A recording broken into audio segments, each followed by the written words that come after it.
very much for the invitation to be a speaker at the Economist Forum today and to speak about the future of money. My name is Dr. Ruža Ignatova. I hold a PhD in law. I have always been very interested in financial services and worked about 6 years with McKinsey in Eastern Europe, actually when the crisis hit us really, really bad. I was spending my time in Russia with Sberbank, and it was an interesting time. I want to speak today about, as I said, the future of money, the future of payments.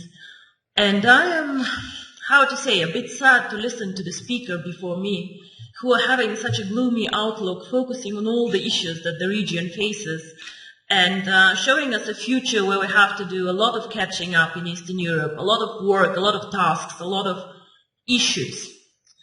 So I would like to take a bit of a different approach. I would like to show people that Eastern Europe can innovate, that Eastern Europe can bring growth, that we are not just a follower country catching up, but actually that we also can show the world that we can do a lot. Our company, which is very young, 1.5 years old, actually writes history currently with cryptocurrency. OneCoin currently reached a market capitalization of $1 billion 3 days ago, which makes me extremely proud. And we have a network of 650,000 users over 190 countries, and we come from Eastern Europe.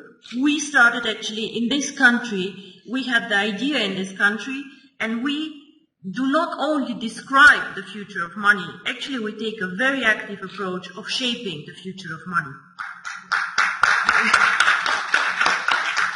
So, Southeastern Europe is a very good place to live, and I'm born here. I have been not raised here the whole time, but I feel home here. But however, even we cannot take an isolated approach and see ourselves as an own microcosmos. The world is getting smaller and smaller. We are living in a world with globalization.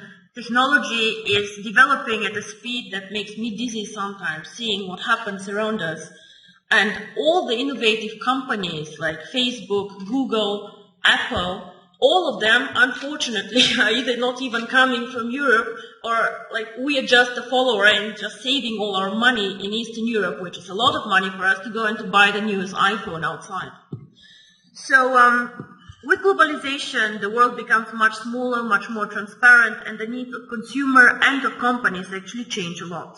We have a lot more needs for cross-border transactions.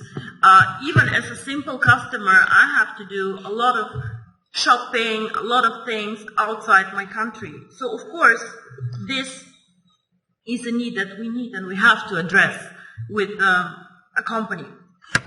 So, what is the future of money? In my opinion, the future of money, or a big part of the future of money, will be outside the banking system as we know it today. Traditional businesses either will change or new entrants will come in the market. One of the most spectacular entrants that I've been following now for 5 years is Bitcoin. Now, Bitcoin is a cryptocurrency, the first cryptocurrency, the biggest cryptocurrency currently. And these people who created Bitcoin, nobody officially knows who they are, have my fullest respect for the innovation, disruption, and value creation that they actually did to the financial market.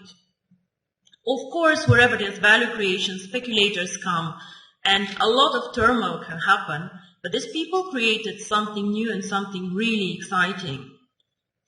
Bitcoin and the blockchain technology, which makes financial services independent from governments, independent from regulators even, and independent from banks as we know them, already starts changing the world we live in.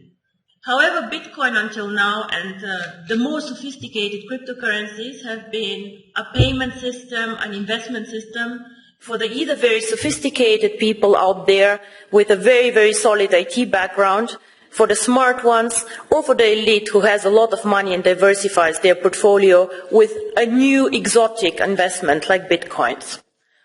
The market is still not very big, with a market capitalization fluctuating between 2 and 3 billion, transactions happening every day about 200 million euro.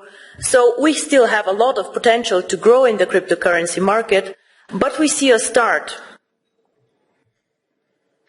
So We have been, or are we still an emerging market? I am not sure what is politically correct to say, but emerging markets are out there. And we can speak about Latin America, we can speak about Asia, we can speak about Africa, extremely interesting market actually, which is like catching up now. And we can speak about also the small Asian countries. In all these countries, we have an issue that we also had here actually, a lot of people who are underbanked, unbanked, or just forgotten by the big players. Why? Because they're poor, because they have needs that are not that interesting in the transactions, or simply because some of these people do not have proper documents. I have been in countries where people, every one of them has a smartphone, but has no proper ID card. So how do these people bank? I have been in Singapore and seeing Indian people working very, very hard to support families in India. How do these people send money to their families and to their loved ones? Remittance business in Dubai, all the Filipinos working there and pushing economy. What do these people do? What they do is they either go to a bank to do foreign exchange, they go to a Western Union outlet, and they pay high fees. Because why? We as a financial sector charge always most the ones who are the poorest, who are like the ones with the needs that nobody else can serve. If you're an affluent customer, if you have a lot of money, the banks will fight for you, they'll give you cards for free, they'll do their best to make you happy. But the people out there, the mass customers, the ones who actually change the world, the ones who are working for economy, these people are underserved, underbanked, and I believe that cryptocurrency can change their life. And not only me, actually, I think Bill Gates believed the same and said that cryptocurrency can make a huge difference for emerging markets. So, what is really the future of money? I believe that if cryptocurrency is spread out there to the mass market, to people who can be made understand cryptocurrency, and as you say, cryptocurrency sounds very, very complicated, hidden, complex. Can I do it? If we manage to make cryptocurrency actually accessible to people out there who are smart enough to understand the smartphone, who are smart enough to move and to work in an Asian country, if we make it simple, we can become actually the next mass phenomenon, like Google, like Facebook, become a network of active users. Until now, cryptocurrency did not make the leap, in my opinion, because it is not user-friendly, because it's not easy to use for the mass market, and because people perceive it as very difficult. So the person or the company who makes it actually, to make cryptocurrency easy to use, accessible in the markets that need it, and this is not the US, gentlemen, this is the emerging markets where people want to work with it, to use it. If we make cryptocurrency not only a tool for speculators and investors to make quick money, but make it usable, if we work on KYC, on documentation, on making it transparent and bringing cryptocurrency to the traditional world, with the regulators, by the way, the US actually government, 4 weeks ago they said that cryptocurrency is actually in a status equal to commodities. So it means that actually cryptocurrency can be treated like virtual gold. Commodities is gold, is silver, platinum, and apparently bitcoins.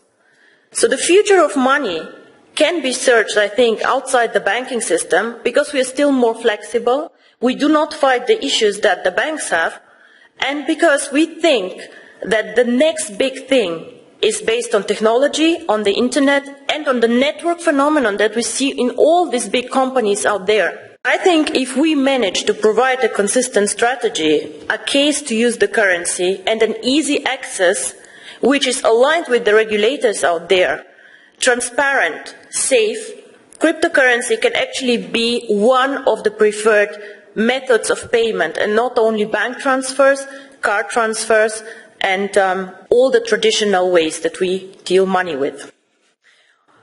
My future, or my vision actually, is the one card, making cryptocurrency one currency like the euro, like the dollars, that you just can go and spend with your card, which can be a Visa, MasterCard, China Union Pay, whatever. Make it a real currency that people just can go and spend out there. I have done my job whenever all of you can go with their card and just spend OneCoins for a dinner. This is when cryptocurrency actually became real for me. And I'm very, very curious how the next 2 to 3 years will work out for all of us. And I hope I'm right, that the future is with technology and with us. Thank you very much.